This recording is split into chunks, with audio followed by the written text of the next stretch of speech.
소음과 진동학에 대해서 해봅시다. 저번 시간까지는 소음 진동에 대한 물리적인 특성에 대해서 이제 알아봤었죠. 자, 이번 시간에는 소음 진동 측정 대상에 대해서부터 한번 알아보도록 하겠습니다. 우리가 그러면 생활을 하는 데서 소음이나 진동이 일어나면 이 생활하는 데서 좀 많이 불편한 부분들이 있죠. 주로 어떤 데가 그렇습니까? 우리가 생각해 보면 사람이 주거하는 공간 이런 부분들이 이제 문제가 되는 거겠죠. 뭐 예를 들어서 저 산속에 뭐 소음 좀 일어난다고 해가지고 진동이 좀 일어난다고 해서 뭐 그렇게 불편하지는 않아죠. 그래서 주거를 한다든지 아니면은 뭐 공장 지역이라든지 이런 거 옆에 공장이 너무 시끄러우면은 우리 공장에서 뭐 근로자들이 작업을 하고 이러는데 많이 불편하겠죠. 일하고 하는데. 그렇기 때문에 주거가 많은 지역이라든지 아니면 뭐 공장 지역이라든지 상업 시설이 있다든지 이렇게 어떤 소음이나 진동이 발생되면은 다른 사람에게 피해를 줄 수 있는 지역에서는 반드시 측정을 하도록 소음 진동을 측정을 하도록 법으로 규제하고 있습니다. 근데 그런 것들이 어떤 지역들인지 한번 알아봐 줘야 되겠죠. 자, 하나씩 봅시다. 환경소음 측정 대상입니다. 어떻게 구분하고 있는지 한번 봅시다. 지역 대상 구분. 크게 목차로 보면은 일반 지역, 그 다음에 도로변 지역, 그죠? 도로변 지역으로 나눌 수 있죠. 일반 지역과 도로변 지역으로 나눌 수 있습니다. 자, 여기 보면 구분을 일반 지역과 도로변 지역으로 하고 있죠. 여기 일반 지역, 도로변 지역 이렇게 하고 있습니다. 그러면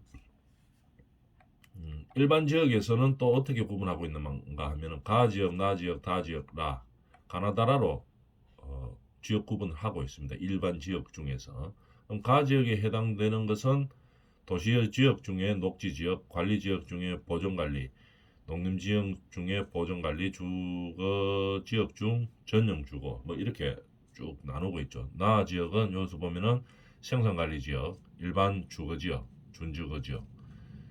다 지역은 상업 지역, 관리 지역 중에서는 계획 관리, 상업 지역이나 계획 관리, 공업 지역 중에서는 중공업, 라 지역에서는 뭐 전용 공업 뭐 이렇게 나누고 있는데 이걸 다 외울 수는 없죠. 그래서 나중에 지금은 뭐 이론 강의이기 때문에 전반적으로 이렇게 보면 되는 거고 내용이 어떤 것이 있다 하는 거를 배우면 되는 거고 만약에 소음 진동학 기사를 치려고 해가지고 시험을 치려고 하면은 이제 외워야 되겠죠. 모든 시험이 그렇습니다. 이론으로 공부하기에는 그 양이 너무 많죠. 뭐를 외워야 될지도 잘 모르고 이렇기 때문에 자격 시험을 칠 때는 기초적으로 기본적인 이론을 좀 훑어본 다음에 실제로 암기하거나 이런 것들은 문제를 통해서 하는 게 훨씬 더 쉽습니다. 그래서 기출 문제라든지 예상 문제를 풀면서 문제를 통해서 이제 암기를 해야지 되는 거겠죠. 이거를 전부 이론으로 외우려고 하면은 외울 수도 없어요. 너무 많아가지고. 그래서 이런 지역 이론을 공부할 때는 이런 이론들이 있구나 하는 정도 이해하는 정도만 하고 이제 넘어가 줘야 되겠죠. 근데 지금 보면은 뭐 지역이 이렇게 많이 나와 있죠. 그래서 여러분들이 지역이 이게 뭐지? 하면서 이제 이런 생각을 할 수 있기 때문에 간단하게 지역을 한번 어떻게 구분하고 있는지 한번 보고 들어가 보도록 하겠습니다. 우리나라에서 땅이 있으면 땅에는 용도 지역에 맞게 구분하고 있습니다. 그죠? 시행령으로서 그 용도를 딱 제한하고 있죠. 우리나라 땅들을 어떻게 제한하고 있는지 한번 살펴볼까요? 자, 좀 크게가 한번 봅시다. 다 들어오죠? 글씨가 좀 작나? 한번 봅시다. 설명을 해볼게요. 우리나라 땅이 있으면은 크게 도시지역, 도시가 형성되어 있는 지역을 말하는 거죠. 도시지역, 그 다음에 관리지역, 농림지역, 자연환경 보전지역 이렇게 크게 4개로 나눌 수 있습니다.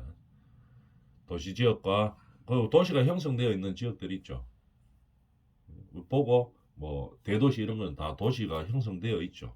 그렇게 도시지역으로 나누고 그 다음에 보면은 도시지역은 아닌데 뭐 앞으로 도시지역으로 편입이 예상되는 그런 땅들이죠. 그런 것들을 관리지역이라고 합니다. 도시적으로 편입 예상이 되든지 아니면은 어떤 목적에 의해서 농업이나 임업을 위해서 필요한 지역들이 있죠. 그 다음에 아니면은 보존이 필요한 거, 뭐 임목의 상태라든지 이런 것들을 보존이 필요한 지역들이죠. 이런 걸 관리지역이라고 이야기합니다. 그 다음에 농림지역은 말 그대로 농사 짓기 위한 거죠. 그죠? 농림지역, 농업, 임업 진흥과 산림 보존을 위해서 하는 농림지역, 그 다음에 자연환경 보존지역, 자연환경 보존을 위해서 반드시 필요한 지역으로 딱 묶어버리는 거겠죠. 뭐 국립공원이라든지 이런 것들을 말하는 거겠죠. 이렇게 크게 네 가지로 나누고 요 뭐 농림지역이나 자연환경 보존지역은 우리가 기본적으로 알고 있죠. 농림지역은 농사 짓는 기구나. 자연환경 보존지역은 말 그대로 자연환경을 보존하기 위해서 지역 지정을 했는 게구나 이렇게 알 수 있죠. 그러면 제일 많이 나오는 게 도시지역하고 관리지역이죠. 뭐 요거에 대해서 간단하게 보고 그 내용에 들어가 보도록 하겠습니다. 도시지역은 또 어떻게 나누느냐 하면은 주거지역, 상업지역, 공업지역, 녹지지역 이렇게 나눴습니다. 주거는 주거를 위한 지역이죠. 그 중에서도 전용 1, 2종, 그 다음에 일반 1, 2, 3종, 준주거지역 이렇게 나눕니다. 그러면은 땅의 용도가 전용 같으면은 딱 뭘 해야 되는 겁니까? 주거만 해야 되는 거겠죠. 그죠? 목적을 보면은 글씨를 조금 키워볼까요?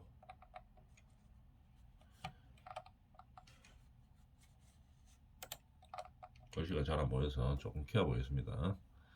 어, 자, 도시적은 다 보이죠? 자, 도시적에 대해서 보면 도시적의 주거, 상업, 공업, 그 다음에 녹지 이렇게 나눌 수 있죠. 녹지지역 나눌 수 있는데 그 중에서 주거는 전용 1, 2종, 그 다음에 일반 1, 2, 3종 준주거 여기에는 건폐율이 다 다릅니다. 그래서 조금씩 더 허용하는 거겠죠. 그래서 보통 아파트 같은 거 지으려고 하면 2종 이상이 돼야 되죠. 2종 일반 주거 이상. 3종이 제일 좋죠. 아파트 질 수 있는 것 중에서는. 그 다음에 뭐 준주거, 준주거니까 말 그대로 주거 플러스 상업 업무 기능을 보완하는 겁니다.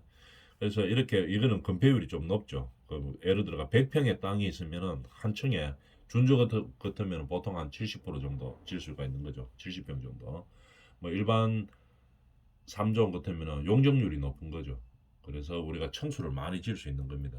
그래서 우리가 소음 쪽에서 이렇게 한번 보면은 주거지역 쪽에서는 이렇게 나눠준다고 했는데 그러면 주거지역에서 어떻게 소음 측정 기준이 사람들이 사는 곳이기 때문에 소음 진동이 너무 많이 일어나면 안 되겠죠. 그래서 환경 기준이 좀 까다롭겠죠. 이런 식으로 되어 있습니다. 그러면 우리가 이제 기본적으로 용도지역을 어떻게 나누는지를 알아야지 소음 측정의 등도를 알 수가 있겠죠. 그래서 우리나라 나누는 용도지역을 나누는 거에 대해서 알아보고 있는 중입니다. 그 다음에 주거지역은 이렇게 나누고 상업지역도 상업지역은 중심, 일반, 근린, 유통상업 이렇게 나눠집니다. 그럼 말 그대로 중심상업은 도심 부도심의 뭐 상업 업무 기능을 중점적으로 하는 거겠죠. 중심 상업입니다. 그보다 조금 낮은 게 이제 일반 상업. 그죠? 일반적인 상업 업무를 하는 거고, 근린 상업은 근린 시설, 그러니까 사람들이 이제 생활하는 지역을 말하는 거겠죠. 거기에 필요한 시설들, 뭐 학원이라든지 병원이라든지 뭐 이런 것들이 중점적으로 들어오도록 해놓은 상업 시설을 말하는 거겠죠. 유통상업은 유통을 위한 상업이겠죠. 뭐 마트라든지 이런 것들을 말하는 겁니다. 백화점, 뭐 이런 시설들. 그래서 용도 지역에 맞게 우리는 땅에 건물을 짓고 할 수 있죠. 그러다 보니까 소음 측정도 이 용도 지역에 따라서 강하게 규정을 마련하기도 하고 용도 지역에 따라서 조금 약하게 마련하기도 합니다. 공업 지역 같은 것도 전용, 일반, 중공업 이렇게 나눕니다. 전용은 중화업 뭐 이런 것들 공해성 공업 등을 수용하는 것들이 전용 공업이고 일반 공업은 환경을 저해하지 않는 공업입니다. 보통 일반적으로 뭐 환경하고 별로 관계없는 공업들도 많이 있죠. 환경에 영향을 별로 안 받는 것들. 뭐 예를 들어서 뭐 책을 만든다 이런 것들은 뭐 환경을 많이 해치진 않아죠. 이제 이런 것들을 말하는 겁니다. 중공업은 공업 플러스 상업 업무 기능을 보완하는 겁니다. 그다음 녹지는 보존, 생산, 자연 녹지 이렇게 나눌 수가 있겠죠. 보존 녹지는 보존할 가치가 있는 녹지인 것이죠. 자연 환경을 위해서. 생산 녹지는 생산을 위한 거죠. 농업, 농사 짓기 위한 그런 녹지입니다. 자연 녹지는 제한적으로 개발을 허용해 주는 거죠. 도시 지역 자연 녹지에서는 뭐 건폐율 20% 해가지고 보통 뭐 건물들을 많이 짓죠. 이제 이런 식으로 용도가 구분되어 있습니다. 그 다음에 관리 지역에서 보면은 보존 생산 계획인데 계획은 도시적으로 편입될 가능성이 높은 지역입니다. 그래서 땅값도 이제 많이 비싸고 들어와 있는 것들이 보면은 도시 지역하고 비슷하게 많이 들어옵니다. 그러나 생산은 농업, 임업, 업 생산을 위한 목적이고 보존 관리는 보존할 필요가 있는 그런 관리 지역을 말하는 거겠죠. 그러다 보니까 이 용도를 알면은 이제 우리가 소음이나 진동을 어느 정도 강하게 해야 될지 측정을 그 규제를 강하게 해야 될지를 대충 알 수 있습니다. 그죠? 여기서 제일 강하게 소음과 진동에 대한 규정이 있을 만한 지역이 어딜까를 한번 생각해 보면 어디겠습니까? 당연히 이 주거 지역이겠죠. 주거 지역. 사람이 사는 지역입니다. 그죠? 그래서 이 지역의 주거 지역에 대한 규제는 까다롭겠죠. 소음, 진동, 허용치가 까다롭게 되어 있습니다. 그 다음 두 번째로는 어떤 것들이겠죠? 상업지역들. 뭐 상업 활동을 하고 있는데 옆에서 막 시끄럽게 하고 이러면은 진동이 막 일어나고 이러면은 안 되겠죠. 그래서 주거지역보다는 조금 뭐 규정이 낮겠지만도 이런 상업지역들도 규제를 많이 할 겁니다. 공업지역, 물론 주거지역보다는 좀 약하겠죠. 그렇지만도 옆에 공장의 진동 소음 때문에 우리 공장에 뭐 일을 못한다. 이래 되면 안 되기 때문에 여기도 규정이 있겠죠. 물론 주거지역보다는 좀 약할 겁니다. 그죠? 약하겠죠. 녹지지역, 물론 이거보다는 주거지역이나 뭐 상업지역보다는 약하겠지만 농업이나 뭐 임업 뭐 이런 것들을 보존하기 위한 지역이기 때문에 이것 또한 뭐 어떤 소음의 기준이 있겠죠. 이런 식으로 용도 지역에 따라서 달라지는 겁니다. 그죠? 관리 지역에도 보면은 제일 소음하고 민감한 지역이 어디겠습니까? 이 계획관리겠죠. 도시지역 편입이 예상되는 지역이기 때문에 여기에 사람이나 뭐 어떤 공장이나 이런 것들이 많이 있다 이 말입니다. 근데 반면 보존 관리는 어떻게 되겠습니까? 뭐 사람들이 생활을 별로 안 하겠죠. 그러니까 소음 기준이 좀 당연히 낮겠죠. 이런 식으로 땅의 구성, 용도의 구성에 따라서 우리가 규제하는 소음이나 진동이 다르다 하는 겁니다. 그래서 이렇게 땅이 구성되어 있구나 하는 거 기본 상식으로도 알고 있어야 되고 소음, 진동이 규제하는 범위가 이 땅의 용도에 따라서 좀 강화된다 하는 거, 그 정도를 알아놓기 위해서 한번 알아봤는 겁니다. 다시 돌아와서 그럼 땅은 그렇게 용도 지역을 나누고 그런 용도 지역을 소음이나 진동 쪽에서 나눌 때는 가나다라 지역으로 나눕니다. 그래서 아까 이야기했던 그 용도 지역 중에서 가 지역은 뭐 녹지, 나는 생산관리, 다는 뭐 보면 되겠죠. 아까 그 용도 지역 나눈 것 중에 하는 겁니다. 상업지역, 뭐 이렇게 공업지역의 중공업, 라는 일반 공업지역, 전용공업, 뭐 이런 식으로 나눠지는 거겠죠.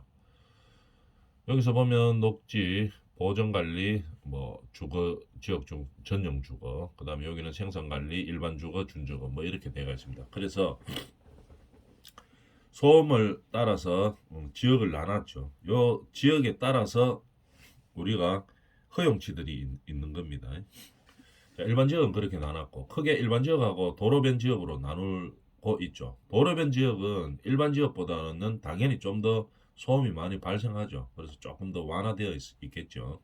그래서 보면은 도로변 지역은 그럼 어떻게 나누는가 한번 봅시다. 가 및 나 지역, 가나를 같이 묶었네요. 도시 지역 중 녹지 지역, 그다음 보존 관리 지역, 전용 주거 이렇게 있고 그 다음에 이제 이런 것들은 알아줘야 되겠죠.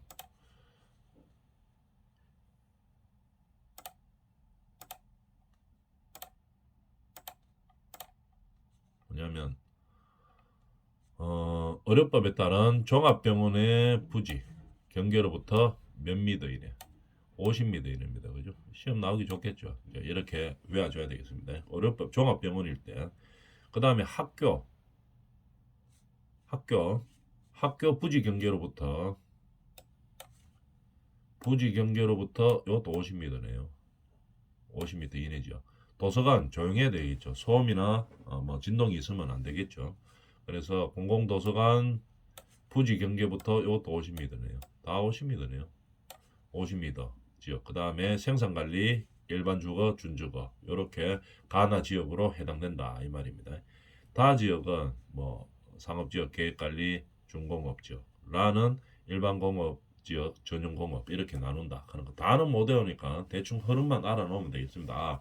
우리나라 땅의 용도에 따라서 이거 소음이나 진동이 허용되는 기준치가 조금 변화가 있다. 다 다르죠. 용도가 다르기 때문에 그 용도에 맞게끔 구분해져가 있겠죠. 그런 식으로 된다 하는 거 알아놓고 그 다음에 지역 구분은 이렇게 된다 하는 거 이제 봤죠. 그 다음에 봅니다. 가 지역의 허용 기준이 얼마가 되는가? 일반 지역과 도로변 지역으로 크게 나누죠. 일반 지역은 가나 다라로 나눕니다. 아까 봤었죠.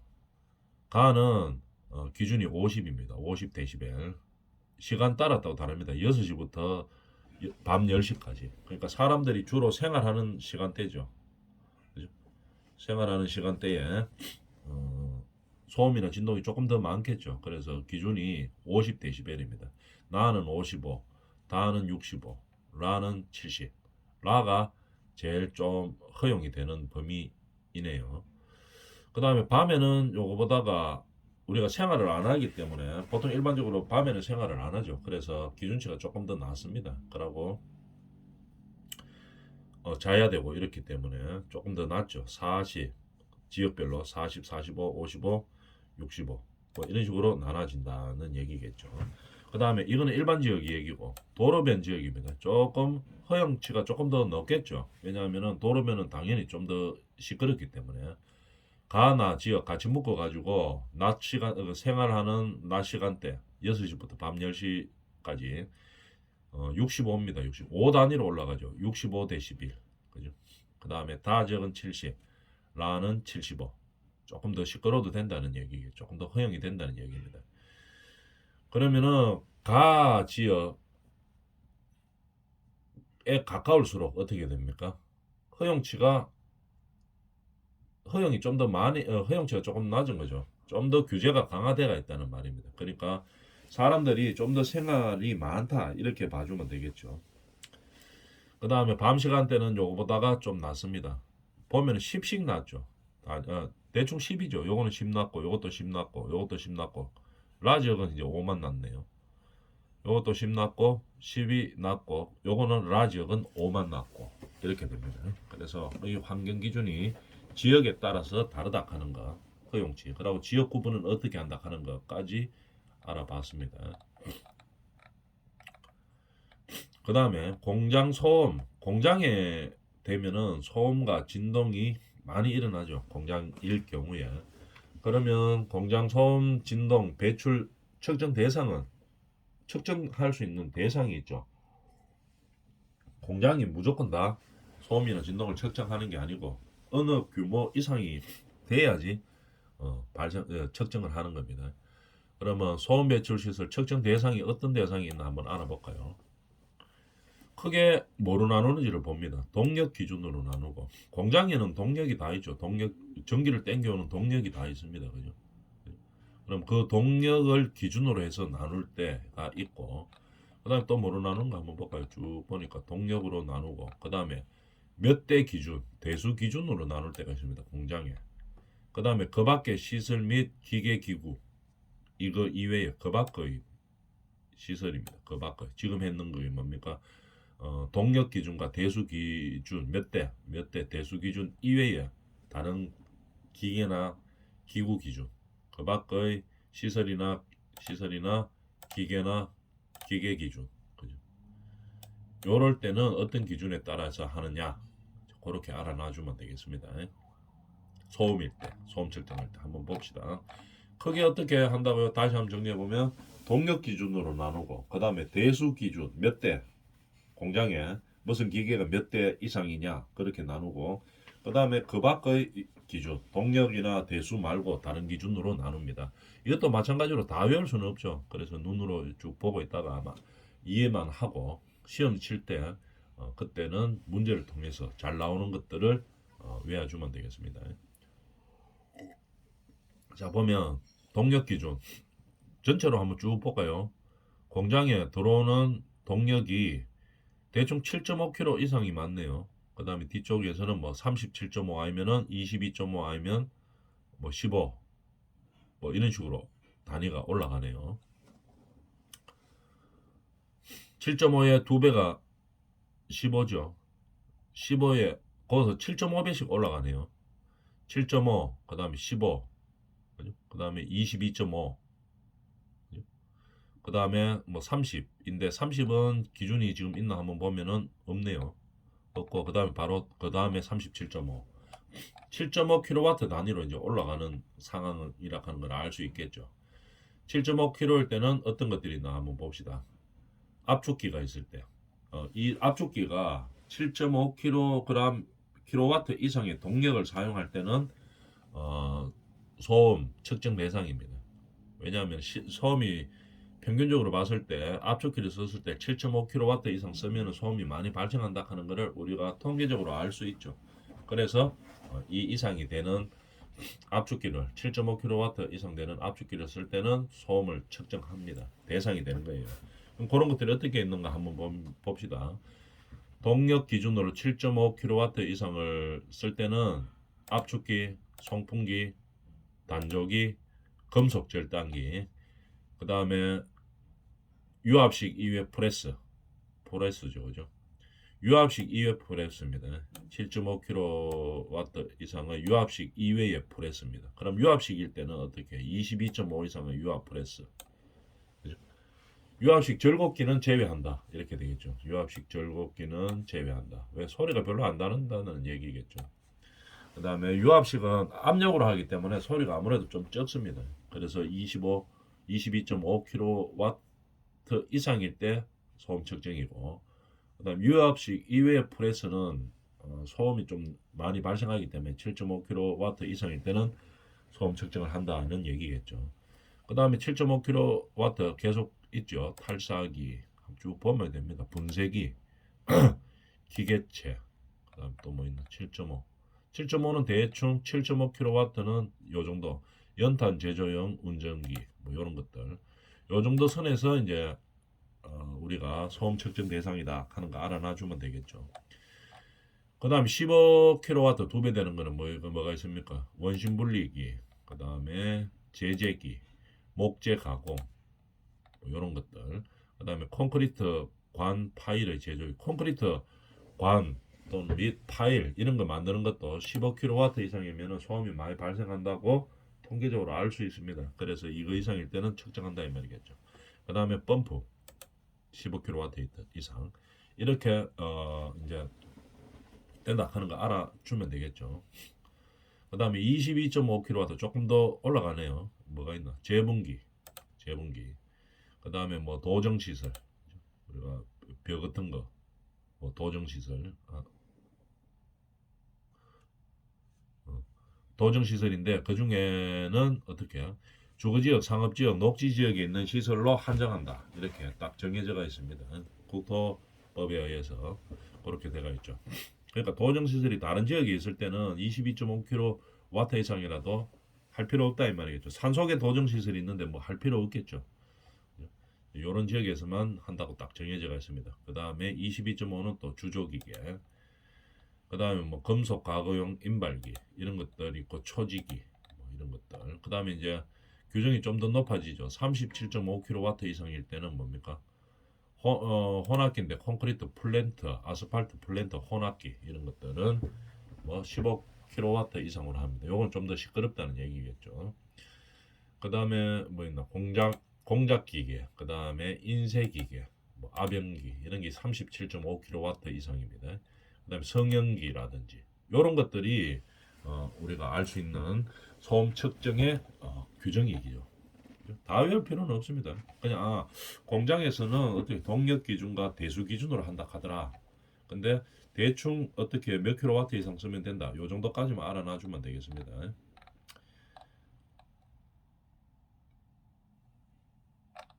자, 이번 시간 여기까지 하고 다음 시간에 하겠습니다.